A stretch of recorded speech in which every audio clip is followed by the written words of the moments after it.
Management. Block 4, International Business Functions. Unit 12, International Operations and Logistics Management. International Operations Management represents a critical business function that coordinates and optimizes production, supply chain, sending of goods from one place to another, and service delivery across global markets. In today's interconnected economy, we can do, business in America, we can do business in Canada. IOM has become indispensable for multinational corporations seeking competitive advantage through global resource optimization, risk diversification, market responsiveness, regulatory compliance. So global resource optimization means leveraging comparative advantages of different countries, labor costs, cost, then raw material availability. If suppose in one country, that particular raw material is available, so it will be cheap there. Other countries, they have to, import that raw material, so it will be costly there. Then technological, expertise. In our country, India, so many, engineers, they are working in USA, because here, you will find, many technical, persons. Then risk is also diversified, risk diversification. Mitigating country-specific risks through geographically distributed, operations. The next is market responsiveness, adapting to regional market demands while maintaining global standards. Regulatory compliance, navigating complex international trade laws and custom regulations. So in this particular slide, we studied, global resource optimization, leveraging comparative advantages of different countries. In different countries, labor costs are different. Similarly, cost of raw material, similarly, technological expertise. In some country, you will find so many technical people. In another country, you will not find. Then risk diversification, risk is diversified. Mitigating country-specific risks through geographically distributed operations. Then market responsiveness, adapting to regional market demands while maintaining global standards. Regulatory compliance, navigating complex international trade laws and custom regulations. The discipline has evolved significantly from traditional manufacturing management to encompass end-to-end supply chain, coordination, digital transformation of operations, sustainability, integration, capabilities. The discipline has evolved significantly from traditional manufacturing management to encompass end-to-end supply chain coordination, then digital transformation of operations, sustainability integration, crisis, management, capabilities. When crisis arise, so you have got the capability of, managing that. Next is, modern IOM integrates multiple dimensions. Number one is strategic level. Global footprint planning.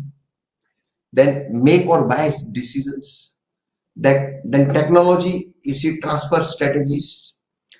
Foreign direct, investment planning, FDI. So in strategic level, under modern IOM integrates multiple dimensions. Under strategic level, we see global footprint, planning.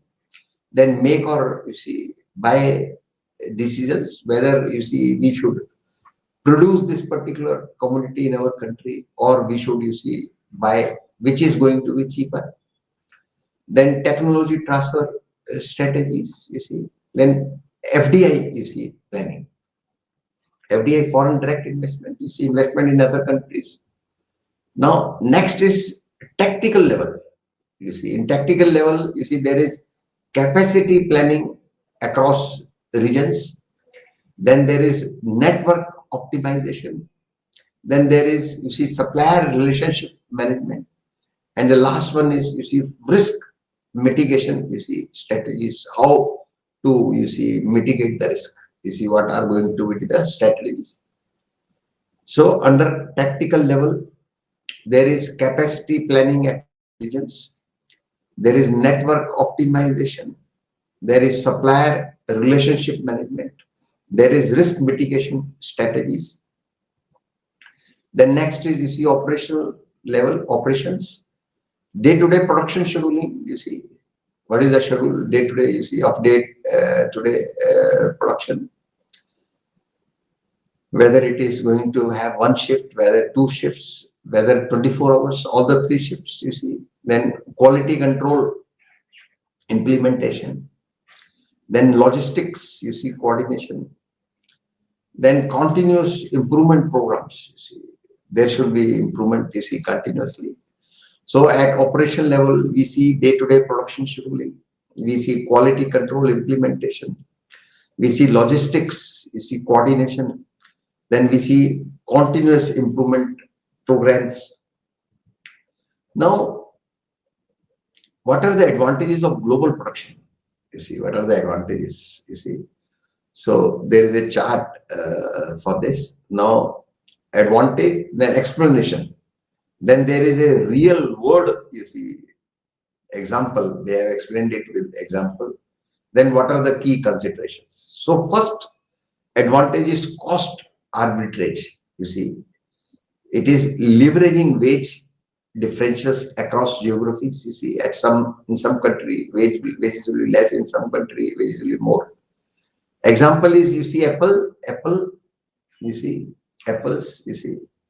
And then key considerations are, you see, political risks, you see, in the country, and you see IP production. The next, you see, advantage is special economic zones. You will find in our country also special economic zones are there. You see, for you see, their factories are, you see, running now, benefiting from tax incentives. You see, government gives tax incentives in that special, you see, economic zone if you run the industry. So benefits from tax incentives and infrastructure also. You see, that benefit is there. Now, this is a real world example is Mexico's, you see, Maquiladora program. Now, key considerations are compliance with rules of origin. Next advantage is supplier ecosystems. You see, suppliers ecosystem means access to specialized component manufacturers. Suppliers ecosystem means access to specialized, you see, component manufacturers. The example, real world example is German auto industry. And key considerations are, you see, supply chain vulnerability. Next advantage is market proximity, means reduced transportation costs and faster delivery. Example is Tesla's Berlin Gigafactory. And key considerations are local content requirements. Next one is, you see, duty optimization, means utilizing free trade, you see, agreements. And real world example is, you see, ASEAN free trade area, and considerations are certificate of origin management. So in this particular, you see, slide, there are advantages, you see, of global production. You see, the first advantage is cost arbitrage, meaning leveraging wage differentials across geographies. The example is Apple, and key considerations are political risks, IP protection. Second advantage is, you see, special economic zones, means benefiting from tax incentives, you see, and infrastructure. In special economic zones, it is, you see, given. Then a real world example is Mexico's, you see, Maquiladora program, and key considerations are compliance with rules of origin. Next advantage is supplier ecosystems. Supplier ecosystems means access to Specialized component manufacturers. A real world example is German auto industry cluster, and key considerations are supply chain vulnerability. Next advantage is, you see, market proximity. Market proximity means reduce transportation costs and faster delivery. Real world example is Tesla's, you see, Berlin Gigafactory, and key considerations are local content requirements. Last advantage is, you see, duty optimization, utilizing free trade agreements. Duty optimization means utilizing free trade agreements. Real world example is Asian Free Trade Area, and key considerations are certificate of origin management. So in this particular slide, advantages of global production are cost arbitrage, special economic zones, supplier ecosystem, market proximity, duty optimization. So cost arbitrage means leveraging wage differentials across geographies. Special economic zones means benefiting from tax incentives and infrastructure. Supplier ecosystem means access to specialized component manufacturers. Market proximity means reduced transportation costs and faster delivery. Duty optimization means utilizing free trade agreements. Now, key concepts in IUM are total quality management. We write it in short, TQ1, ensuring consistent product quality. You see, quality, we should not compromise. You see, same quality should be there. Next is, you see, suppose there are 10,000 units which are manufactured, so the quality should be same of all. Business process re-engineering, optimizing operations, you see, for efficiency. Next one is Six Sigma, reducing defects in production. So key concepts of IUM are total quality management, TQ1, ensuring consistent, you see, product quality, and business process re-engineering, that is optimizing operations for efficiency. Six Sigma, reducing, you see, defects in production. Now, the strategic issues in IOM are the 4 C's of production strategy. You see, there are 4 C: compatibility, configuration, coordination, control. So the 4 C's are compatibility, second is configuration, third is coordination, fourth is control. So first factor is compatibility, meaning aligning production with business goals, that is cost versus, you see, quality focus. Next is configuration, means, you see, choosing production location, centralized, regional, or multi-country. Third one is coordination, integrating procurement, manufacturing, and logistics. Fourth one is control, monitoring performance, you see, via KPIs, that is defect rate, delivery time, etc. So in this particular slide, there are 4 C's of production strategy. They are compatibility, configuration, coordination, control. Compatibility means aligning production with business goals, that is cost versus quality focus. Configuration means choosing production locations, centralized, regional, or multi-country. Coordination means integrating procurement, manufacturing, and logistics. Fourth is control, means monitoring performance via KPIs, that is defect rate, delivery time. Factors influencing production location are, you see, country factors, technology, then product factors, then government policies. Under country factors, there are labor cost, infrastructure, political, you see, stability. Say, for example, nobody will do business in Pakistan with Pakistan. No foreign company will come in for Pakistan and, you see, do production. Then next is, you see, because it is not a political stable country. Next is technology. High-tech industries may centralize, you see, production. Third one is production factors. High value, lightweight goods, that is electronics, favor air shipping. Next one is government policies, tariffs, you see, tax incentives, and local control laws. So factors influencing production location are, you see, country factors, then technology, then product factors, and last are government policies.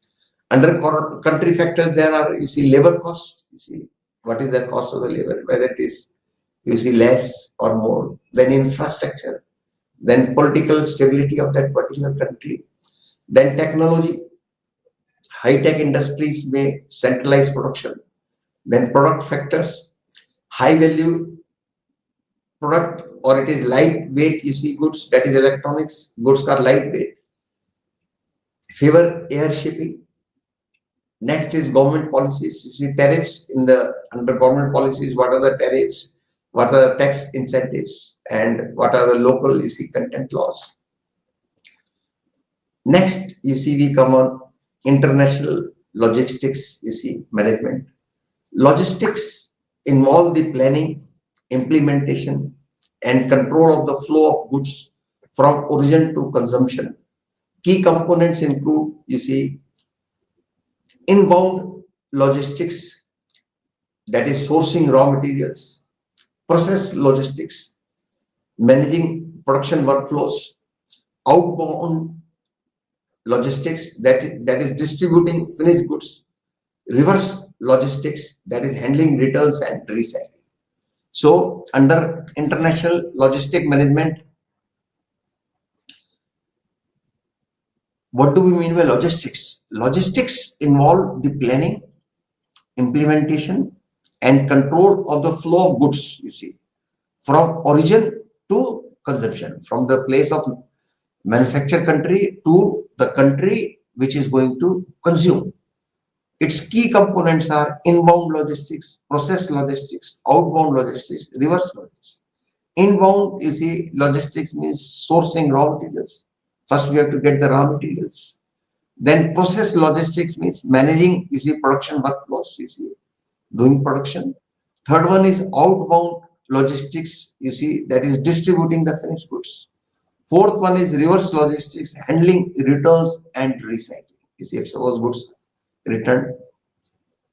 Next is, you see, business of logistics in global business, you see, cost efficiency, customer satisfaction, and competitive advantage. Cost efficiency means optimizing transportation and inventory. Customer satisfaction means ensuring time delivery.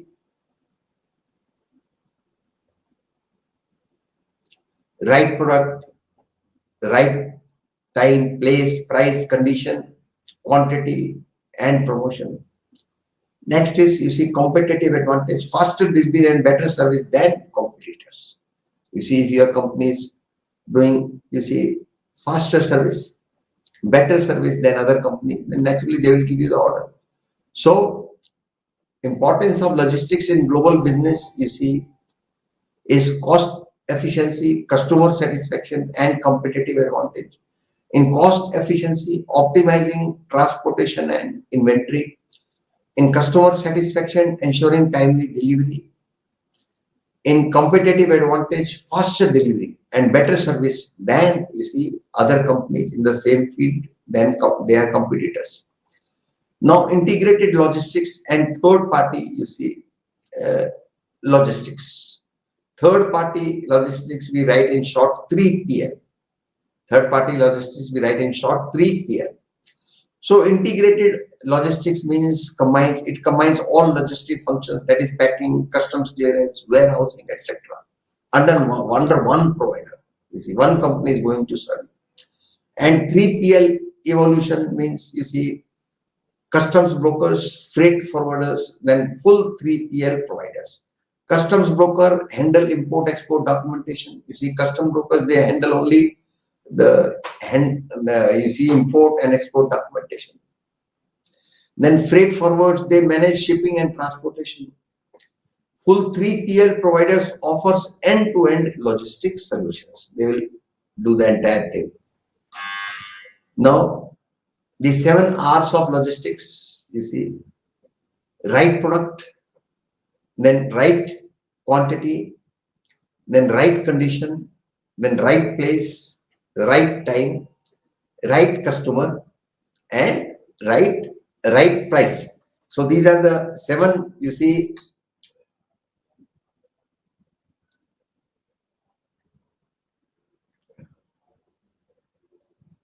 these are the 7, you see, rights: right product, right quantity, right condition, right place, right time, right customer, and right price. Managing international service operations, you see, challenges are perishability, you see, then intangibility, then variability, you see, perishability, you see, services can't be stored, you see. Now, dynamic pricing, that is airline tickets, you see. Solution is airline tickets. Solution is dynamic pricing. You see, the challenge is perishability goods. You see that sweets, eatables, they are all perishable, you see, commodities, you see. Perishability, the challenge is perishability, services can't be stored. Solution is dynamic pricing, you can send it by, you see, airline tickets.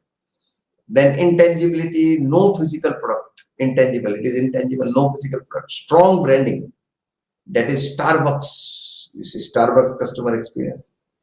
Next is variability, inconsistent service quality, that is staff training, we have to give staff training, and SOP, that is McDonald's, you see, their service is very good, excellent. So managing international service operations, you see, how do we, you see, manage? We find a solution for perishability items, we find a solution for intangibility, then variability. Perishability, we can send the goods by air, you see. Intangibility, you see, strong branding. It is intangible, there is no physical product. You see, the solution is strong, you see, branding. And variability, inconsistent service quality. That is, you should provide training to the staff. Then next is customer-centric service strategies, convenience, responsiveness, and personalization. You see, convenience means online, you see, bookings, mobile apps. Responsiveness means quick customer, you see, support, like you see Amazon's, you see, 24/7, you see, help. Then personalization, tailored recommendations, that is Netflix. So customer-centric services strategies are convenience, responsiveness, and personalization. Under convenience, you see online bookings, mobile apps. Then you see customer, you see, do booking online, they buy through mobile apps.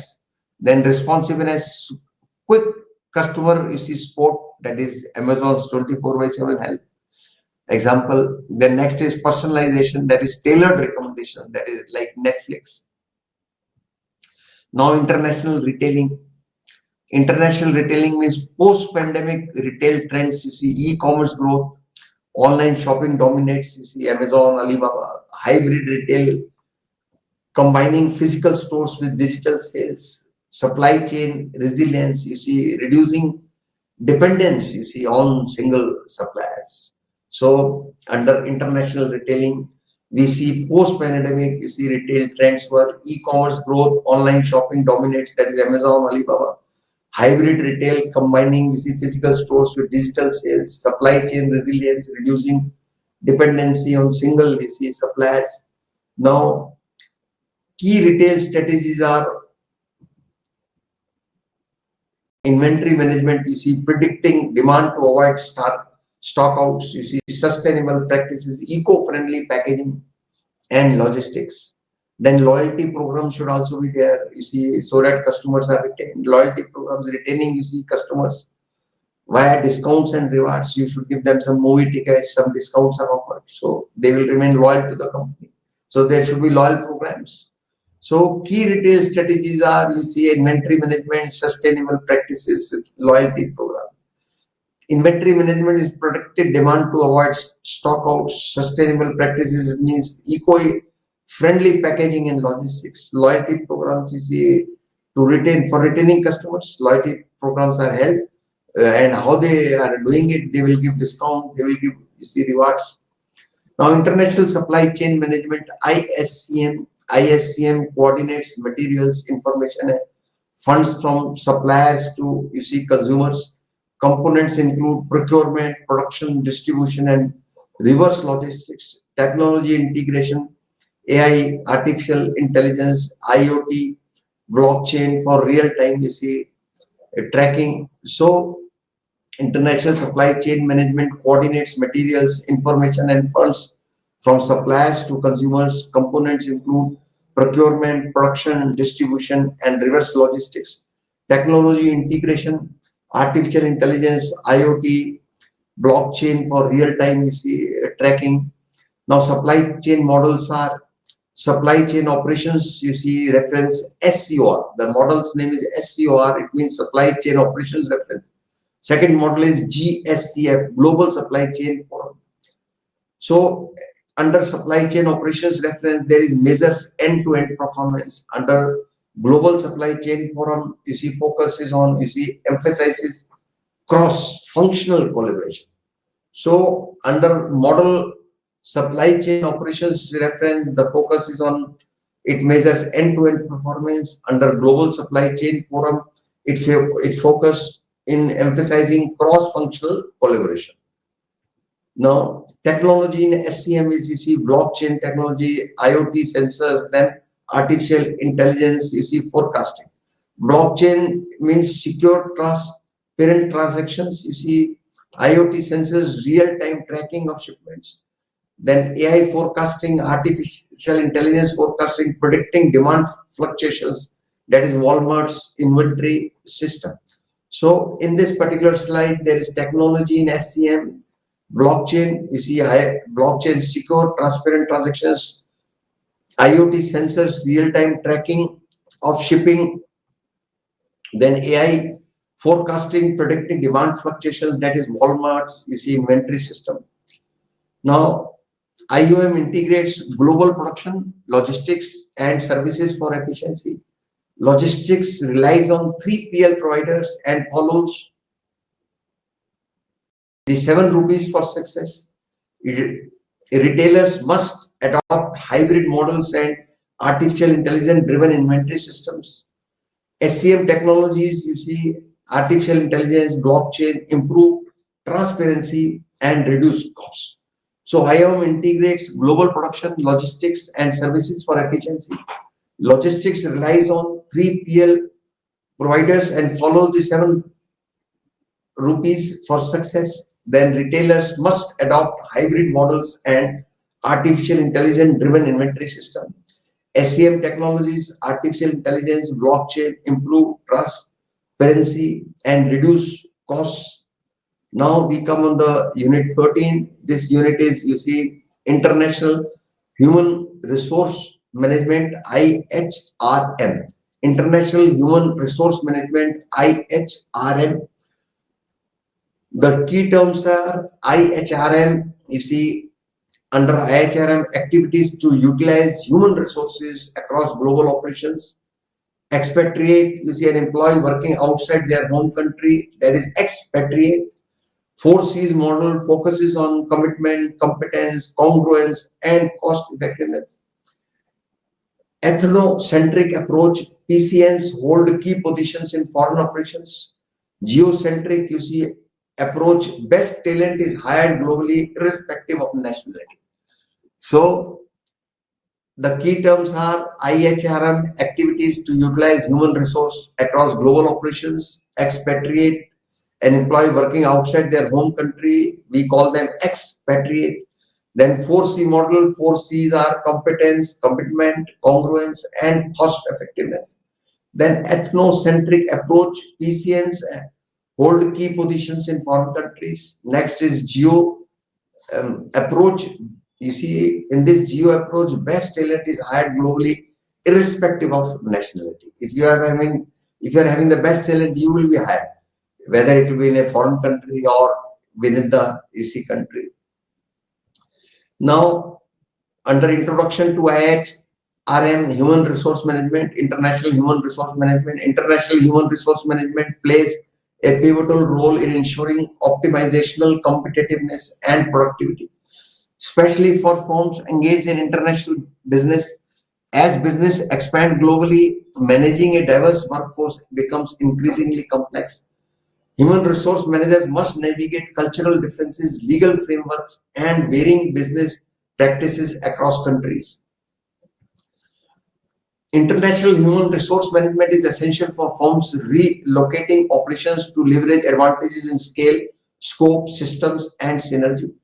The unit explores the role and nature of international human resource management, cross-cultural issues, recruitment and selection processes, expatriate management, performance appraisal, and compensation strategies. So, international human resource management is essential for firms relocating operations to leverage advantages in scale, scope, systems, and synergy. The unit explores the role and nature of international human resource management, cross-cultural issues, recruitment and selection processes, expatriate management, performance appraisal, and compensation strategies. Role and nature of international human resource management. The role of international human resource management is to attract, train, motivate, and retain talented employees who can perform at high levels and contribute to the organization's core objectives. The 4 C's model by Menup 1997 provides a framework for effective human resource management. The 4 C's model is competence, commitment, congruence, cost effectiveness. Competence, assessing employees' skill and ensuring policies attract and retain top talent. Commitment, evaluating employee dedication and fostering policies that enhance, loyalty. Congruence, aligning organizational and employees' values to create trust and shared vision.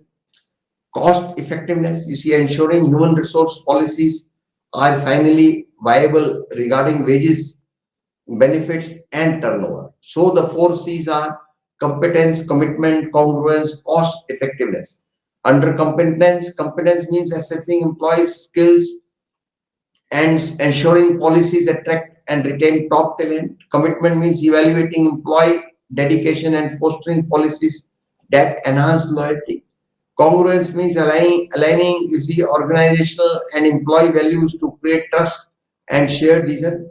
Cost effectiveness means ensuring human resource policies are financially viable regarding wages, benefits, and turnover.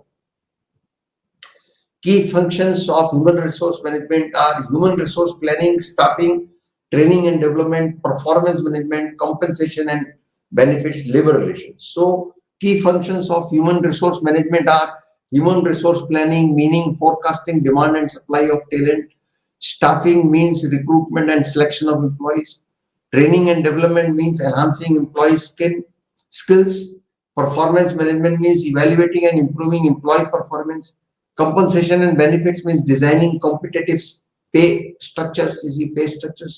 It should be comparable with other industries in the same field. Then labor relations, managing employer relationship. That is very important.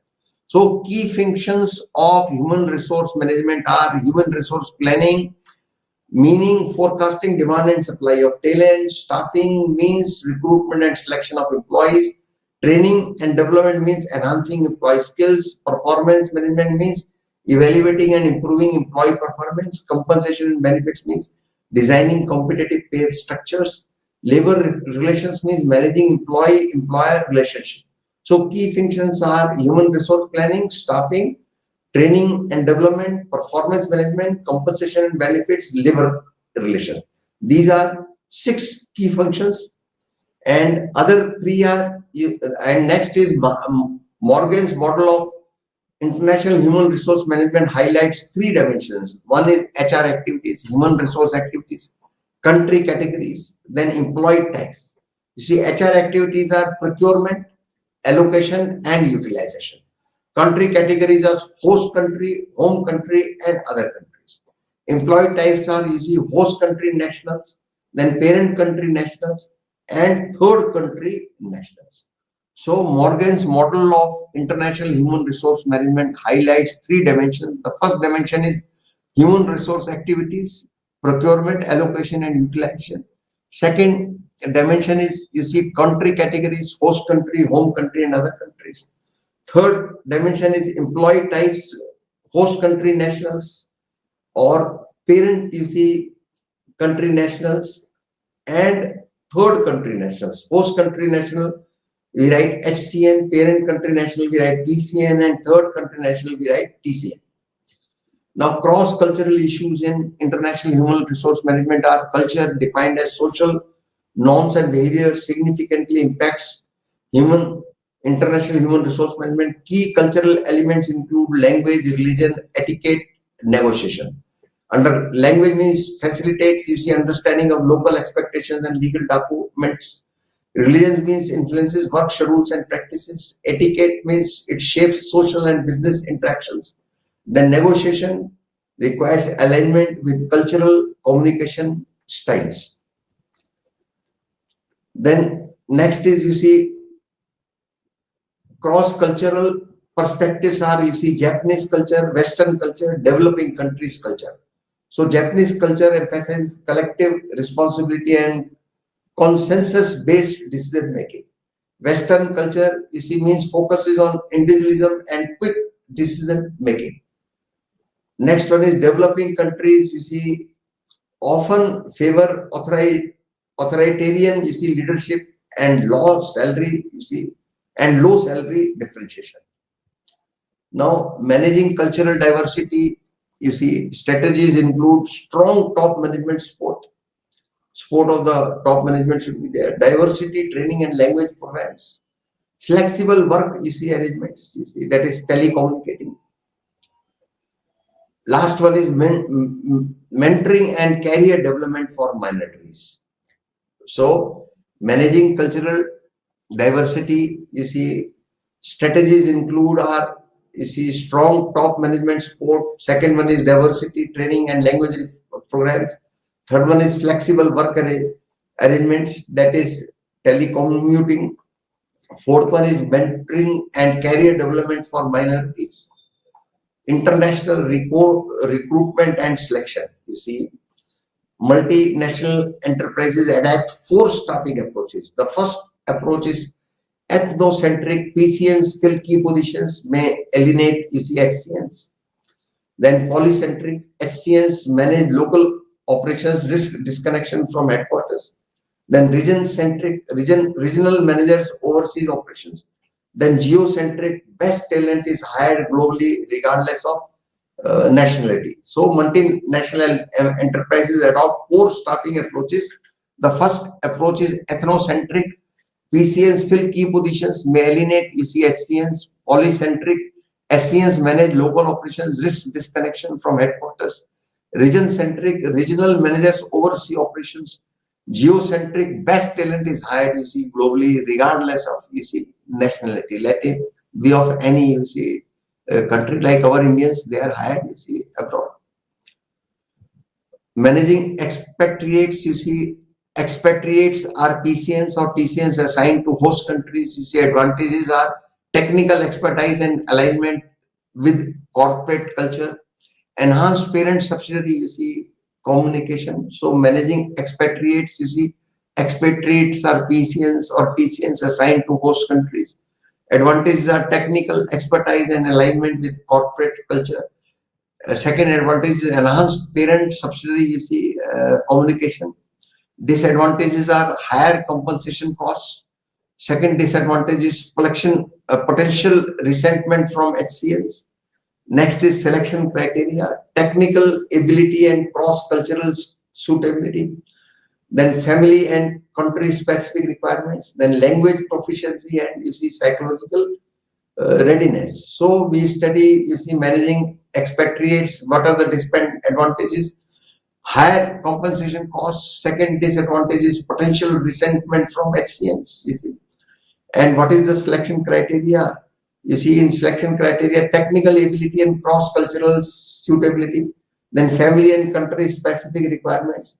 The language proficiency and psychological, you see, readiness. Expatriate training and development, you see, training minimizes cultural shock and prepares employees for international assignments, pre-departure training, under pre-departure training, cultural awareness programs, preliminary visits, and language training. You see, before you depart, you see, they will be teaching you the language. You see, so expatriate training and development. You see, training minimizes cultural shock and prepares employees for international assignments. You see, pre-departure training. Under pre-departure training, there are cultural awareness programs. Then there are preliminary visits and language training. Next is host country training. You see, firm specific skill building and corporate identity reinforcement. You see, under host country training, you see, there is firm specific skill building, and next is, you see, corporate identity reinforcement. Now, performance appraisal methods include objective methods, judgmental methods. Under objective methods, you see, quantifiable metrics like sales volume. You see, upon the sales, you see, they will give the better appraisal. If the sales, the customer has done, you see, good sales, then if the staff has done good sales, then next is judgmental methods, checklist, graphic rating scales, and behaviorally anchored rating, you see, scales. So performance appraisal methods include objective methods, quantifiable metrics like sales volume, judgmental, you see, methods, checklists, graphic rating scales, and behaviorally and anchored, you see, rating scales. You see, behaviorally anchored rating scales, we call it BARS, bars. Next is, you see, challenges in multinational appraisals. You see, non-comparable data across, you see, regions. Then there are cultural differences, that is indirect feedback in, you see, in Japan. So expatriate performance appraisal, you see, challenges in multinational appraisals, non-comparable data across regions, then cultural differences, that is indirect feedback in Japan. That is the example. Now, international compensation objectives are employer cost-effective, equitable, and competitive policies. You see, employee financial protection and advancement, you see, opportunities. So, international compensation, the objectives are, you see, employer cost-effective, equitable, and competitive, you see, policies. Then employee financial protection and advancement, you see, opportunities. Now, next is, you see, approaches are going rate approach and balance sheet, you see, approach. Going rate approach based on local market rates. Balance sheet, you see, approach maintains home country living standards with adjustments for host country costs. You see. Now, key components are, you see, base salary, hardship premiums, then and allowances, housing, education, and relocation. So, under international, you see, compensation, the approaches are going rate approach, balance sheet approach. Under going rate approach, it is based on local market rates. Under balance sheet approach, it maintains home country living standards with adjustments for host country costs. Now, key components are base salary, hardship premiums, and allowances, that is housing allowance, allocation, education allowance, relocation allowance. Then international human resource management is, you see, vital for global firms to manage diverse, you see, workforces effectively. The 4 C's model, that is commitment, competence, congruence, cost effectiveness.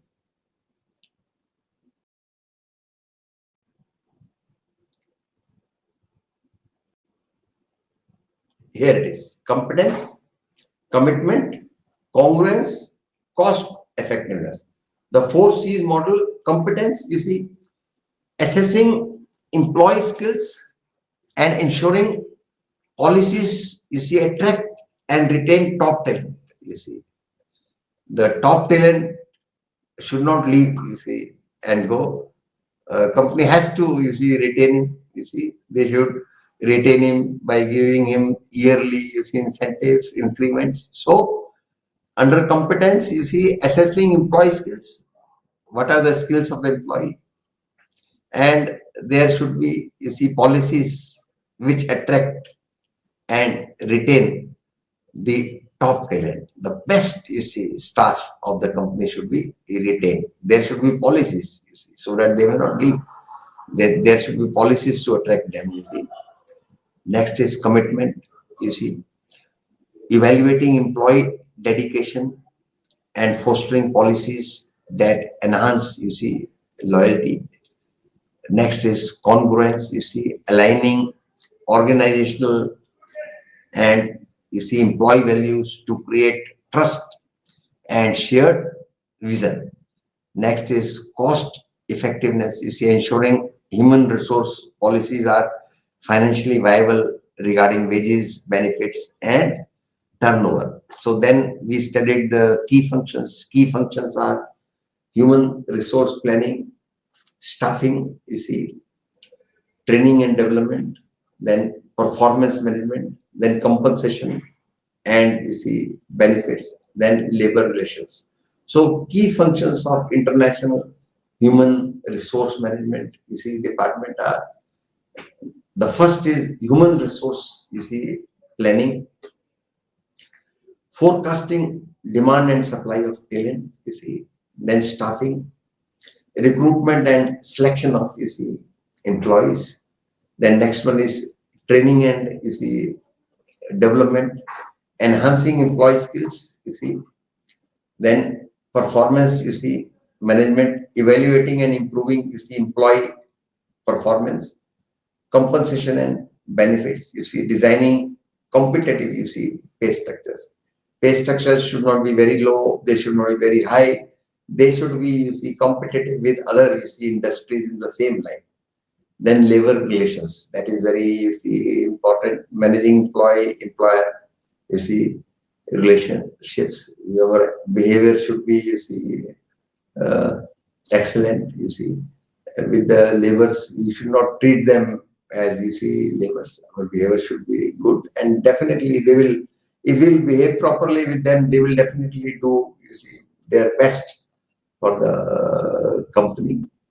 And so we have studied in this particular slide key functions of, international human resource department, HRM management, are human resource planning, staffing, training and development, performance management, compensation and benefits, labor, benefits. Then we have studied, HR activities. Activities are procurement, allocation and utilization.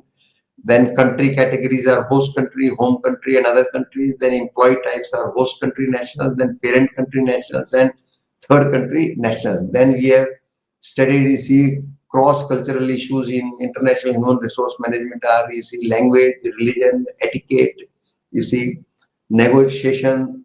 Then we have studied cross-cultural perspectives are, Japanese culture, Western culture, developing countries.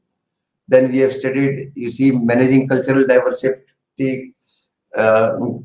Strategies include strong top management support, diversity training and language programs, flexible work arrangements, mentoring and career development for, minorities. Then international recruitment and selection, multinational enterprise adopt 4 staffing approaches, that is ethnocentric, then polycentric, then region-centric, then geocentric. Ethnocentric means, PCNs fill key positions, may alienate, SCNs. Polycentric means SCNs manage local operations, risk disconnection from headquarters. Region-centric means regional managers oversee operations.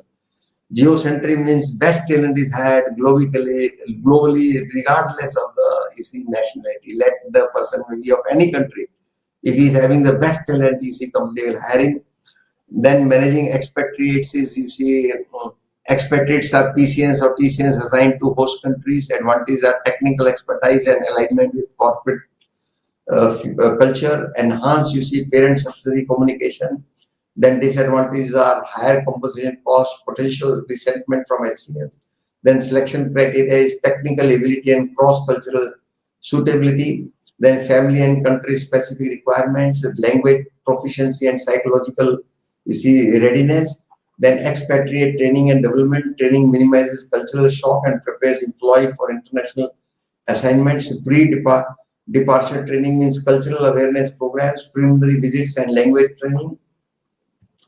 Then next is host country trainings, firm-specific skill building, corporate identity reinforcement. Then performance appraisal methods include objective methods, judgmental, methods, objective methods, quantifiable metrics like sales volume. If he has given good sales, naturally, You see, good marks will be given. Then judgmental methods, checklists, graphic rating skills, and behaviorally anchored rating scales. The next is challenges in multinational appraisals are non-comparable data across regions, then cultural differences, you see. Then international composition, you see, in objectives are employer, employee, employer, cost-effective, equitable, and competitive policies, employee financial protection and advancement, you see, opportunities. Then international compensation opportunities, approaches are, you see, going rate approach, balance sheet, you see, approach. Key components are base salary, hardship premiums, and allowances.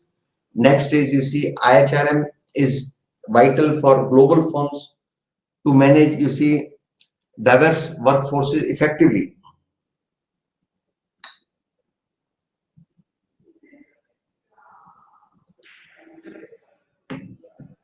The 4 C's model: commitment, competence, congruence, cost effectiveness underpins successful HRM. Cultural diversity, expatriate management, and fair compensation are, you see, critical challenges. Performance appraisal must adapt to cultural contexts while training ensures expatriate success. Compensation strategies balance employer and employee needs to attract and retain, you see, talent. So in this particular slide, we have studied internet. In this particular class, we have studied international human resource management is vital for global firms to manage diverse workforces effectively. The 4 C's model: commitment, competence, congruence, cost effectiveness underpins successful HRM. Cultural diversity, expatriate management, and fair compensation are critical challenges. Performance appraisal must adapt to cultural context while training ensures expatriate success. Compensation strategies balance employer and employee needs to attract and retain global talent. So, students, we are closing the session. Thank you very much, students.